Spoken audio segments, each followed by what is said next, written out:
bad decisions are what get told as fun party stories. Ooh, ha ha, look at all of these, look at these terrible things that happen. Let's all laugh together. But we do not understand the harm that is coming and that is happening from celebrating negligence. And to that point, when was the last time you and your girlies or you and your guy friends and your WhatsApp chats and your group messages, or the last time you got together, the focal point of that connection was to celebrate all of your good long-term decisions? Hey everybody, it's Bianca. Welcome back, Evolvers. It's Emilia. Happy, I believe at this point, by the time that this launches, we're like just about to turn the corner into February. So happy almost February. Way to get through the first month of the year, which for most of us becomes one of the toughest months to get through. So we be evolving, my goodness. And we are excited to have this episode come to you from my space of what I like to qualify professional concern, but also to echo the sentiments, the voices of so many different clients that have been feeling the feels around and asking the question that sometimes, honestly, I don't know how to answer, which is why poor decisions get all the hype. And so this is something that I also experience as someone who spends so much of her time, energy, and consciousness trying to be and ultimately always improve decision makings, not only for myself, but help clients make better decisions so that their life gets better. And I have had quite too many conversations at this point with people who are, when you look at a statistical sample set of people, so you get 100 people in a room, for example, out of those, the clients that I have will, for the large majority, are the people who, when in comparison to their social groups or their peers, are actually making incredibly good decisions. And in comparison to, again, their peers or that room of 100 people that they're in, are on the up and up of constantly trying to improve their decision making. Now, to the way in which we open up this episode, what they're not feeling is celebrated for that. What they're not feeling is the praise, the social and communal, go you, let's have a party for you, let's go make a cake for you and all your good decisions. And I'm finding in this evolved community, and even in some of my own experiences as well, that as you get into some of the 30 years or in your late 20s, and honestly, this can apply to no matter what age range, because I hear it from all different types of clients, the more you make good decisions, there's a weird inverse correlation to the less celebration you get. Now, why is that? Why is this happening? Why is it when you look to your left and to your right to your peers, they're actually making worse decisions that are oftentimes short-term, not highly conscientious whatsoever, and more impulsive than anything? Why is it that they'll get celebrated? More people will come to their baby shower than will come to your good decision-making party. Why is that? And that's what I want to talk about in this episode, because if you're someone who is constantly trying to get better, aka the definition of an evolver, you are making decisions that are not getting celebrated. And yet you're looking around at all your peers and recognizing their poor decisions are kind of getting all the hype. What the hell? So why bother is essentially the sentiment that starts to come up when social pressure comes to celebrate, dramatize, get all the hype around making not so great decisions. Because Bianca, like you said, all the stories, quote unquote, revolve around, oh, this happened last night, or you wouldn't believe what happened, which are just a culmination of too many, quote unquote, bad decisions stacking up over time and eventually toppling over. It makes for a great story. It does, sure. But the implications of that's where the professional concern starts. So Bianca, talk to me. Number one, have you been hearing this with your clients? Number two, have you been experiencing this as well? And number three, what are you finding in your clients that is one of the hardest emotions to kind of wrestle with as they make better and better decisions in their family, in their social groups, in their peer groups, etc.? I mean, it's exactly what you said, Emilia. Nobody celebrates people's really good, really effective decisions. And my belief is that it stems from envy. It's very easy to look at someone who makes a quick decision or who makes an impulsive decision, that decision has some sort of maybe positive outcome, and to be like, yeah, you did the easy thing. You did the easy way. We all take the easy route. So like, yeah, let's celebrate the collective consciousness that we all embody here. For example, plastic surgery. How many people get celebrated once they go get their nose done, or fillers, or a facelift, or hair plugs, or something like that? People post it, oh my God, you now look amazing, or they take a GLP-1, or they go on some weight loss medication, and it's like, yeah, you go. But the person who's in the gym, the person who chooses not to do that, the person who invests that time, energy, and money into more helpful, adaptive, skill-building activities, decisions, frameworks, so on and so forth, nobody says anything to them. You and I are a really good example of this. You and I have never gotten plastic surgery. And we're only using ourselves as an example because it's the most relatable example just per this conversation. Not that we need you guys to care about us, but just so that we can set an example. Yeah. You and I have never gotten plastic surgery. I've only ever dyed my hair once, and it was a terrible decision. I did it myself, and I never did it again after that. What color? Pink? Black. As if my hair isn't dark enough. It's like, hey, my hair's black. Let me make it blacker. It was literally dumb. But I bet you people celebrated that. I don't know, whatever. Never gotten plastic surgery. Never took a weight loss pill. We've never really taken shortcuts. I mean, I have previously, like in a previous life, like I definitely have. But we go to the gym. We work out every day. I work out at least 5 times a week. You work out 7 days a week. 100%. Yeah, at least for an hour. And who celebrates us? Literally nobody. Nobody. Yeah. But today's 1,409. That's insane. Days in a row without missing. Unheard of. We will never get celebrated. In fact, people hate us. People hate us. But the amount of people that I know on a personal level who have gotten plastic surgery, who got weight loss medication when they didn't need it, when they've married people that they shouldn't have and everyone knew it, when they had children that they should not have had because they had no skills to raise a child, they get celebrated, they get revered. My hypothesis is that people can not celebrate people who are making better decisions than them because it reflects their incompetencies, shortcomings, and their feelings of lack and their feelings of worthlessness and shame.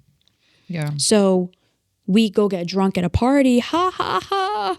Remember that night and what happened and da da da. But like everyone laughs about it. It's a hurrah. It's a whole thing. Yeah. Hey, remember that time where you and I sat up in your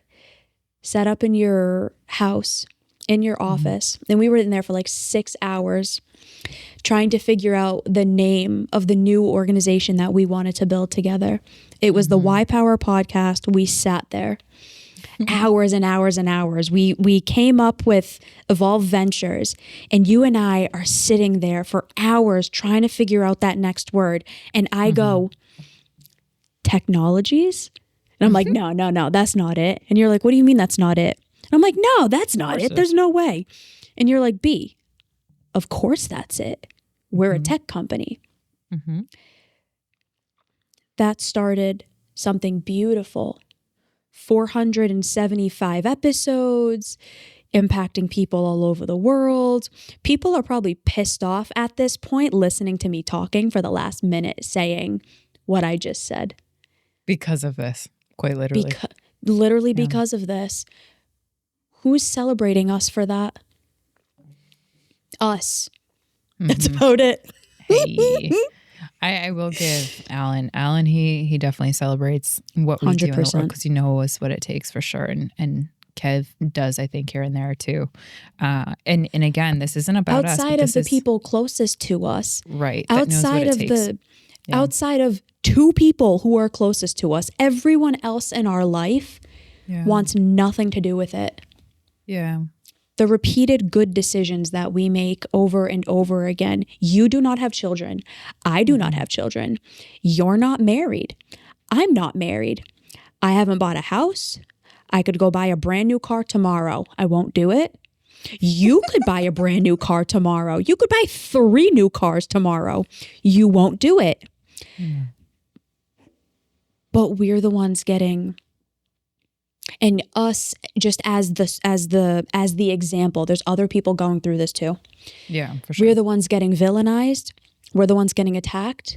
We're the ones getting ostracized. We're the ones being told you're doing too much. And why aren't you doing this? And why aren't you doing that? By the exact people who are making the poor choices that we are trying to not make. My hypothesis is that it comes down to envy and jealousy. What are your thoughts on that? Would you concur? Yeah, I would. And, something like I'm thinking about so many of the clients that I have, there's a couple that's coming to mind. One, the client she moved across the country, literally to a different country, which was terrifying for her, leaving all of her friends, all of her family, everything that she knew, to pursue a career that she loved and worked so hard for and got the literal dream job that we've been working towards for years, earned that, created a role for her, and it was doing everything that she ever imagined, to the point where literally her journal entries that we looked at when she was a young girl designed the life so that when she wakes up, she literally is a minute walks from the beach, Bondi Beach in Australia, has just this incredible life that her younger self dreamed of.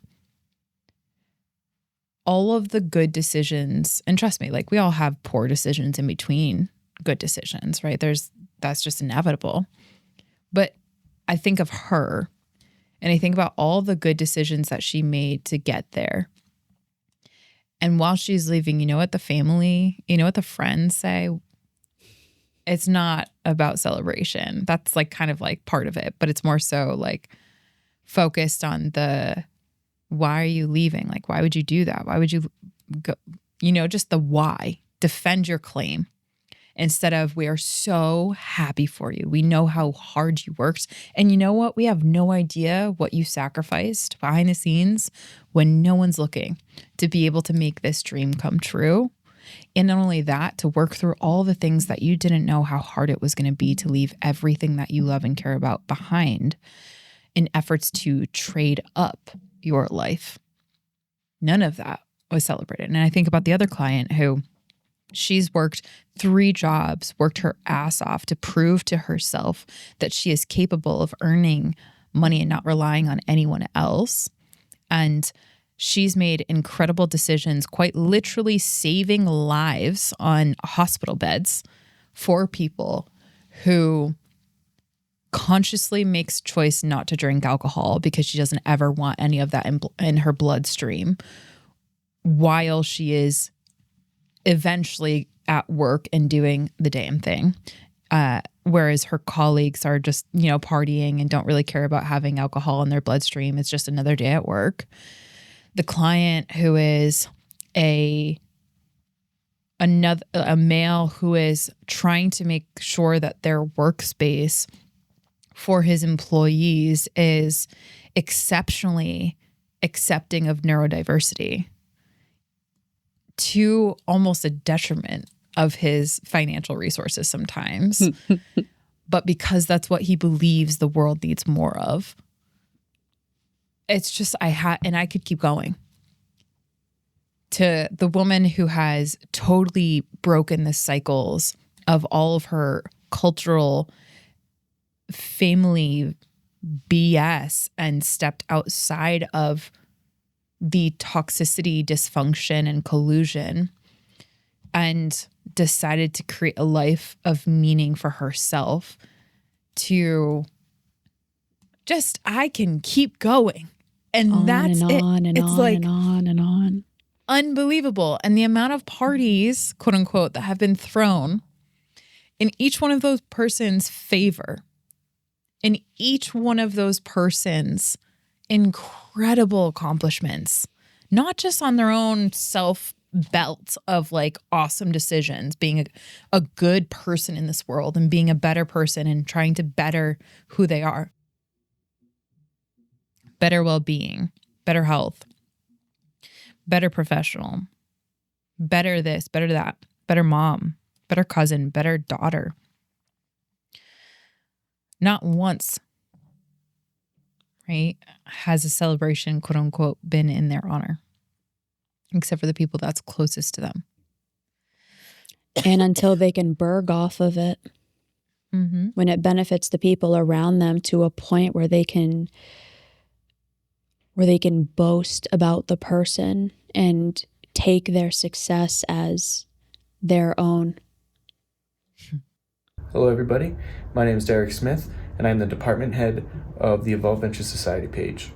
I just wanted to come on here and talk about my time at Evolve and being a team member.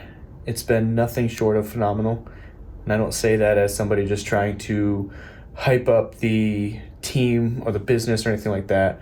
No, it's genuine, and like genuinely I've never been a part of such a group, had people that were so invested in me, being able to keep me accountable and like pushing and really just supporting me for my own growth.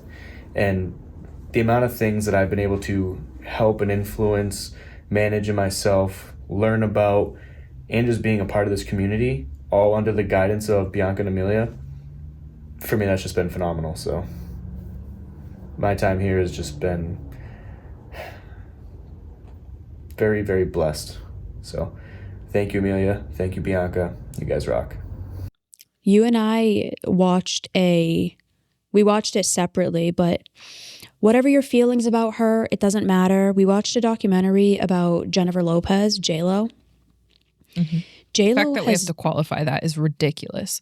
She has exponentially outperformed so many people, and the fact that we have to qualify that, sorry to cut you off, and also no, that's fine.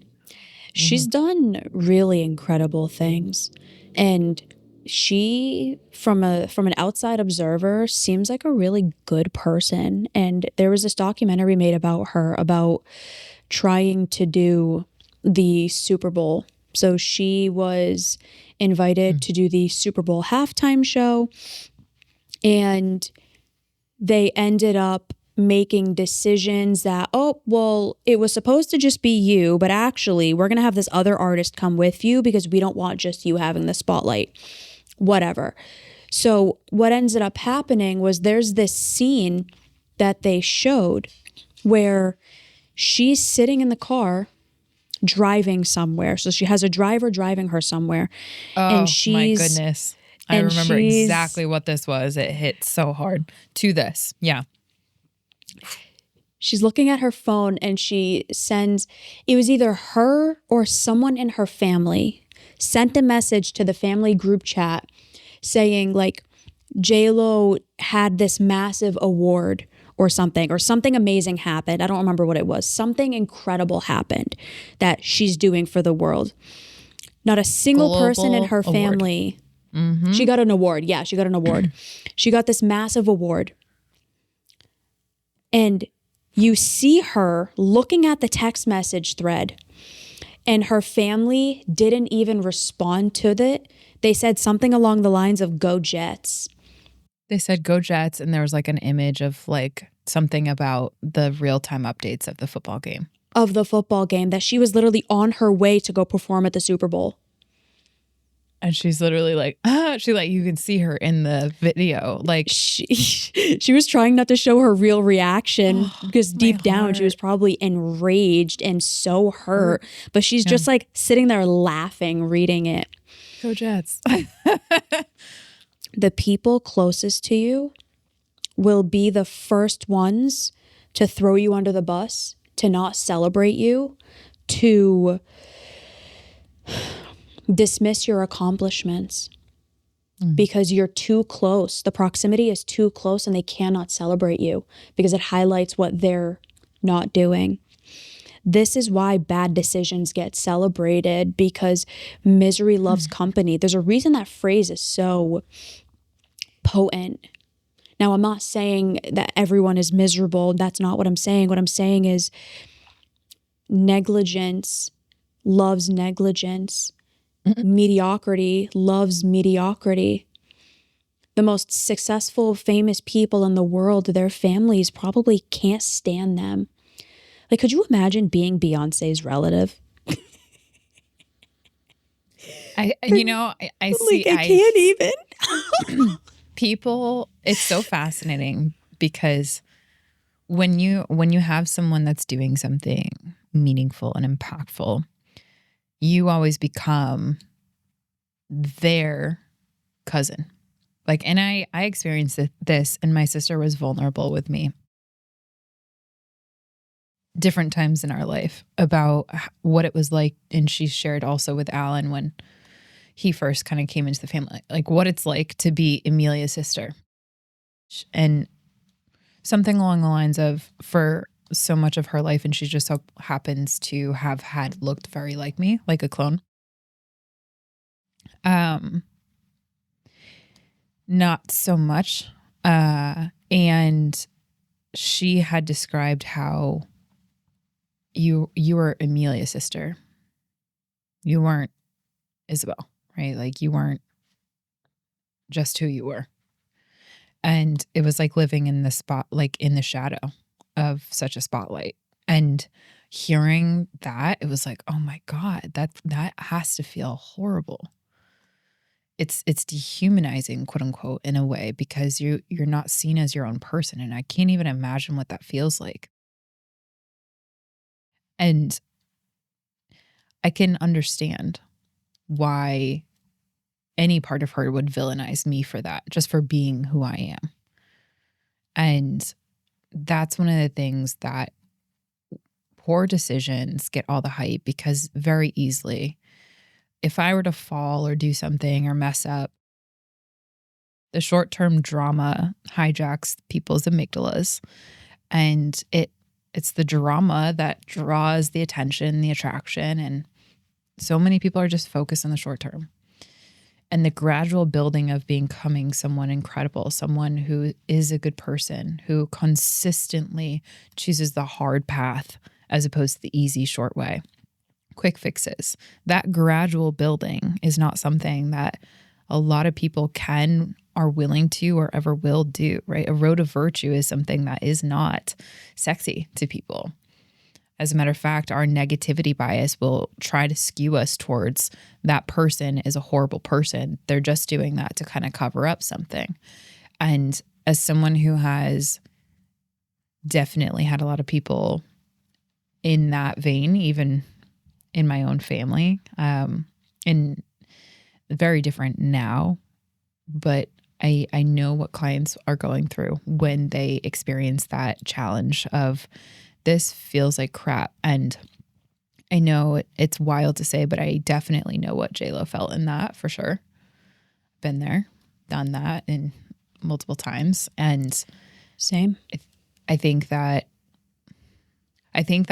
it's very easy to have those feelings of, well, people can have unprotected sex, they can have a baby, and that will get more attention than the Nobel Prize research in epigenetics that I'm working towards.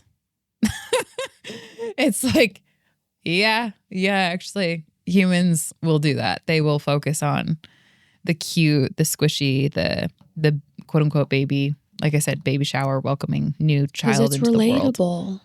Yeah, exactly. It's relatable. You know how villainized you're going to be for saying that you're going to try to win a Nobel Prize in epigenetics, Emilia? Like, I don't even think anyone even really understood the fact that you just said that. Like, you intend on winning a Nobel Prize in epigenetics. You are going to get villainized like you will never believe. No one's going to celebrate you.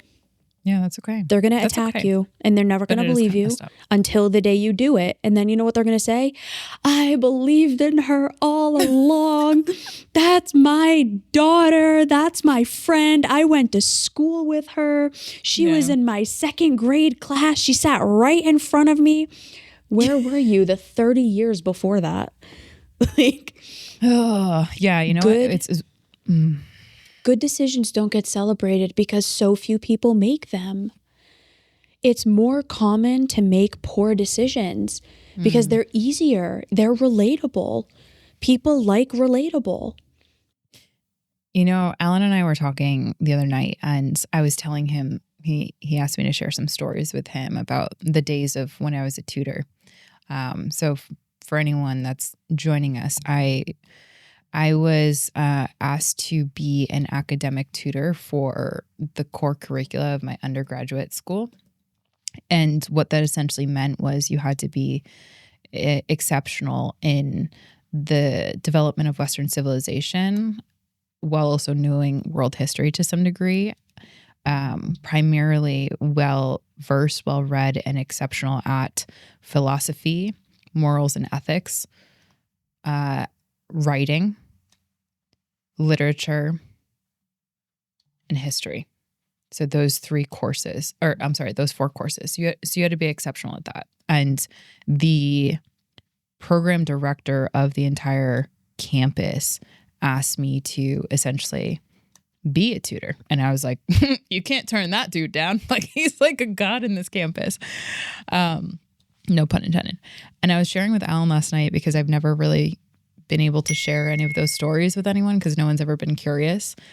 But I was talking to him about my experience as a tutor with professional athletes. And he's like, you never talk about how you've literally tutored people that have gone to the NBA, the NHL, and who are professional lacrosse players. You like never talk about that. I'm like, yeah, because like, that's not cool. He's like, no, that's cool. But people will definitely see you differently. I'm like, you know what's weird? Everything about that.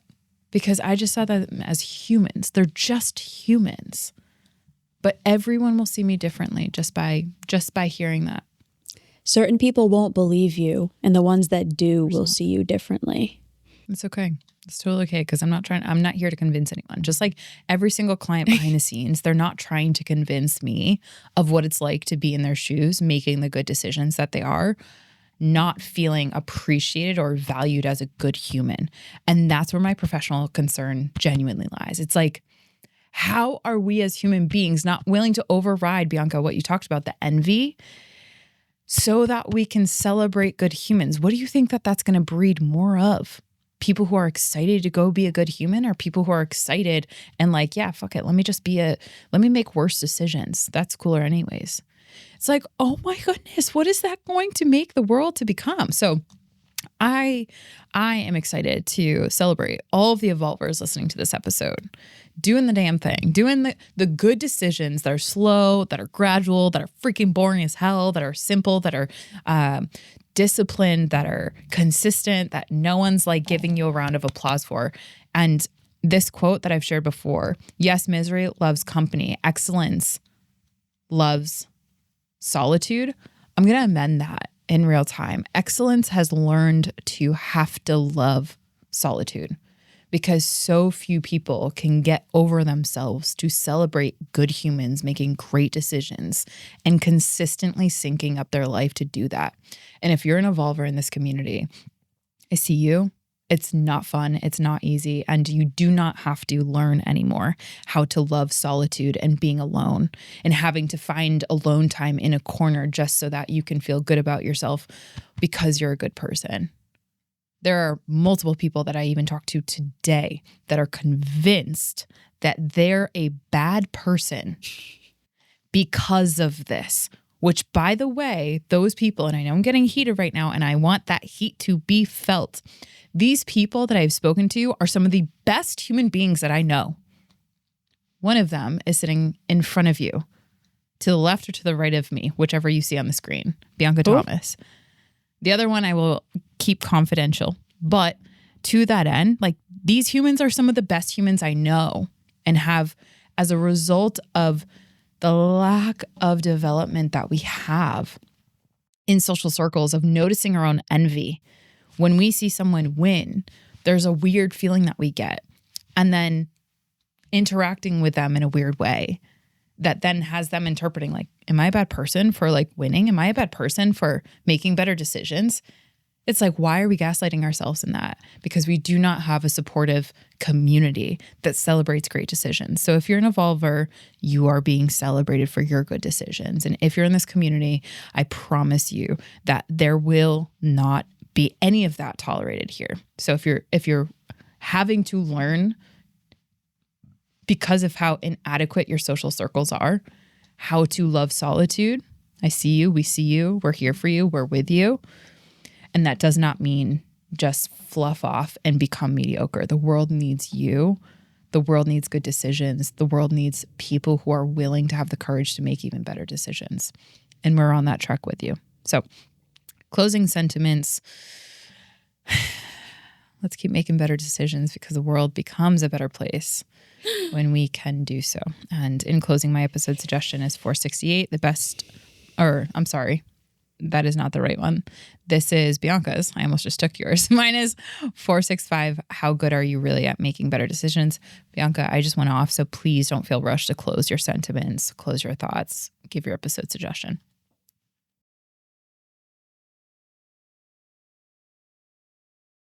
I think what you said was perfect.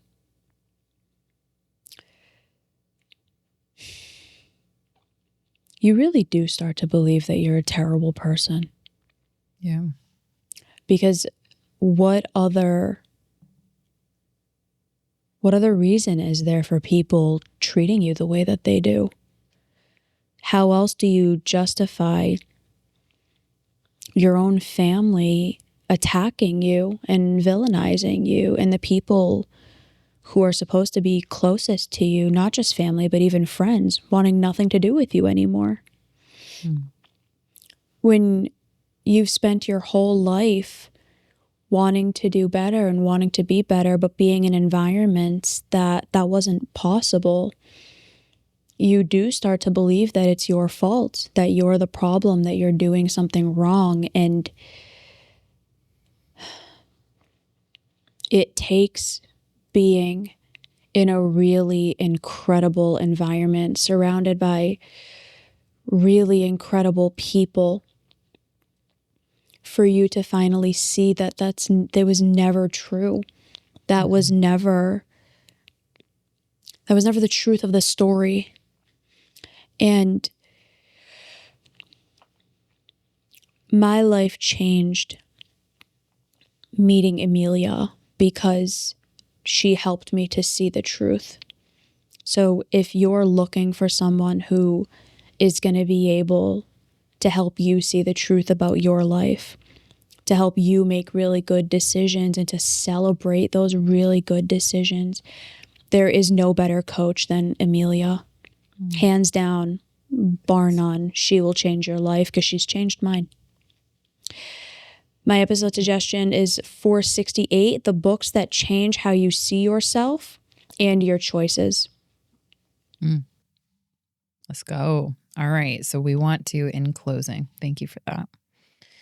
we want to invite you, speaking of good choices, we want to invite you because it's the 29th. If you're listening to this and you've gotten all the way through, like we said in the episode that I just reviewed for today, you're a real homie G. You are the true evolver because you've gotten all the way through this. So, including the production team who is getting through our episodes every single time. You're a real homie G. Shout out to you guys. Shout out to you guys, NLPS and the team over there doing their damn thing to make sure that we get this out in the world. Thank you so much.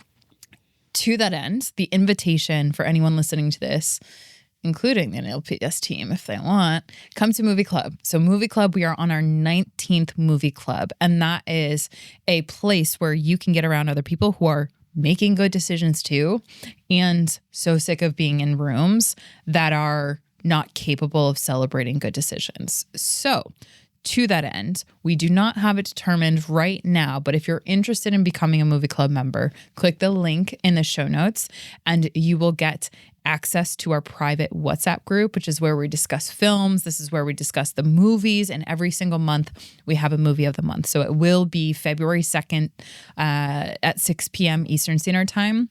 And we want to make sure that you're getting all the data about what the movie is, what are the discussion questions. Usually we have 3, and it's one of the most powerful rooms that we have. I deeply believe most powerful and fun rooms we have at Evolve. So we hope you join us there. Also, I want to give a listener shout out. I had a call with her, Sydney G. Shout out to you. Thank you for listening to the podcast episode and booking on our calendar so that we can meet one another. We love meeting our listeners. So if you're someone that's been listening to us and you're like, you know what, I vibe with these chicks, book on our calendar. Come say hello. We want to hear from you. So to that end, thank you also for your interest in the science of holistic mental health. We adore having you on this journey, and it means so much to us for you to join this conversation. Bye, everybody.